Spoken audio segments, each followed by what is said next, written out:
There's Jordan, age 9, with the mural that inspired him to climb the 7 summits. Here we are in chapter 8. He's been climbing Mount Kilimanjaro. The altitude is affecting him, but now he's reached the top. Chapter 8. It was incredibly windy and frigidly cold up at the top of Kilimanjaro, minus 5 degrees Fahrenheit. While we were hiking, it hadn't seemed that cold, but as soon as we stopped, you could feel it. Shivering, we put our hats on and zipped our jackets up tight, and Samuel took a picture of us in front of that beautiful wooden sign that read, "Congratulations, you are now at Uhuru Peak, Tanzania, 5,895 meters, Africa's highest point, world's highest freestanding mountain, one of the world's largest volcanoes. Welcome." "Okay now, Jordan," Karen said. "Time for sponsor pictures." One of the things we did in exchange for the free climbing gear and financial support from our sponsors was allow them to take pictures of us with their equipment and their advertising and publicity. I held up a few banners and one of my Salomon shoes while Karen snapped photos of me, and then we were ready to head down the mountain. We descended to Barafu camp and stopped for a quick lunch. Descending wasn't as much fun as I thought it would be, and it was taking forever. So after lunch, I ran and slid on the loose gravel. Dad and Karen could hardly keep up. It was dark by the time the porters dismantled the few tents they had set up for us at Barafu and caught up to us and then passed us by. They were incredible. 50 pounds on their heads, in flip-flops, and wearing no headlamps. They raced through a maze of boulders and volcanic rock. Dad and Karen, the elite athletes, were stunned by the power and agility the porters showed running in the dark. Coming down the mountain, we experienced the same change in vegetation zones, only in the reverse and at a much quicker pace. We didn't have to stop to acclimatize. From the glacier on the summit, we descended through an alpine desert, the foggy moors, the heather zone, and finally the rainforest. Running down more than 9,000 vertical feet took its toll.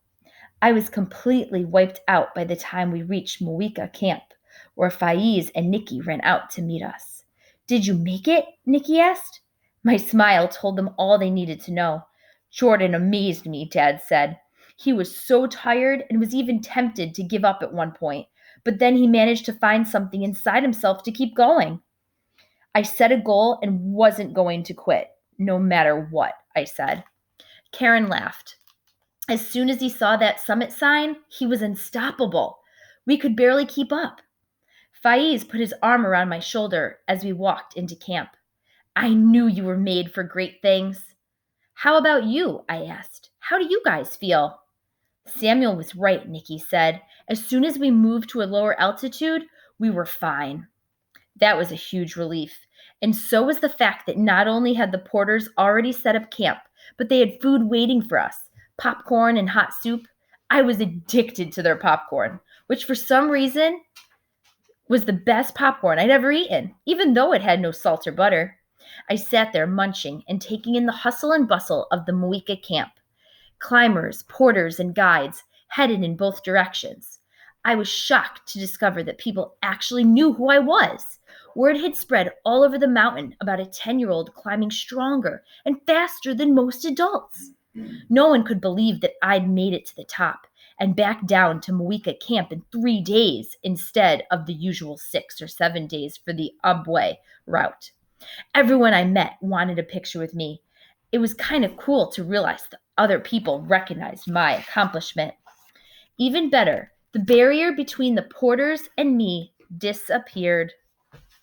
We hung out that night, exchanging stories of life in Africa compared to America. It was awesome. I learned that even though they didn't have much in comparison with my life in Big Bear, they were happy and felt they were living a good life. It was an evening I knew I would never forget. Now let's stop and think. Why do you think the porters feel comfortable with Jordan now? and want to talk with him? Pause the video and respond on the answer box in the Google question post.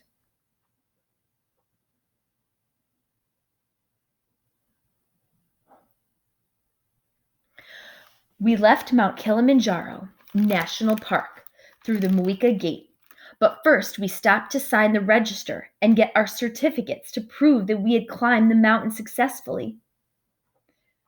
Those who made it to Uhuru received golden certificates. Those who stopped at Stella Point got green ones. All our names were added into a book. Look at that, little Jay, Karen whispered. They listed you as the world record holder for this mountain's youngest climber at age 10. I hadn't really thought about setting a world record, and I suspected some younger African kid might have summited before me with his dad without anyone bothering to record it. But it was still pretty cool. I called my mom as soon as we got back to the hotel in Arusha. I told her all about the climb, that I missed her, and that I'd be home soon. But we had one more thing to do before we left Africa, and that was visit the Ngorongoro Conservation Area. The Ngorongoro Conservation Area is considered to be one of the 7 natural wonders of Africa. Almost all the animal species native to East Africa can be found in the huge crater at its center. There are nearly 30,000 animals living in about 100 square miles. I had been dying to visit. We chartered a driver and a safari bus with a removable roof and took a winding road 2,000 feet down into the largest volcanic crater in the world. I leaned over the driver's seat. There aren't any fences or gates. Don't the animals ever just walk out? They could, but why would they? Everything they need is right here. Jordan, look, Karen said excitedly. Zebras. Wow, look at that. The stripes are different on every single animal, just like fingerprints, the driver explained. We didn't go a mile without seeing some kind of herd: elephants, wildebeest, buffalo, hippos, or warthogs. It was game viewing paradise. Noah's Ark in a giant bowl. I felt a little like my hero, crocodile hunter Steve Irwin, and I was still on the prowl for rhinos. They are critically endangered, and some subspecies of white rhino are already extinct. The total number of black rhinos in the world is slowly increasing, but they're still scarce. I just had to see one, and I did. 5 of them. The bus stopped to watch a pride of lions lazing near the road. A pair of male lions with full bellies walked our way and used the bus for a shade tree. I could have stuck my hand out the window to pet them, but I wanted to keep my fingers. What do we do now? I asked. Wait until they decide to move on, the driver answered. I didn't mind waiting.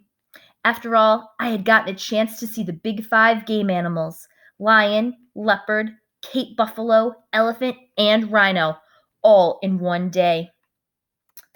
While we waited, thoughts of the next mountain were brewing in my head.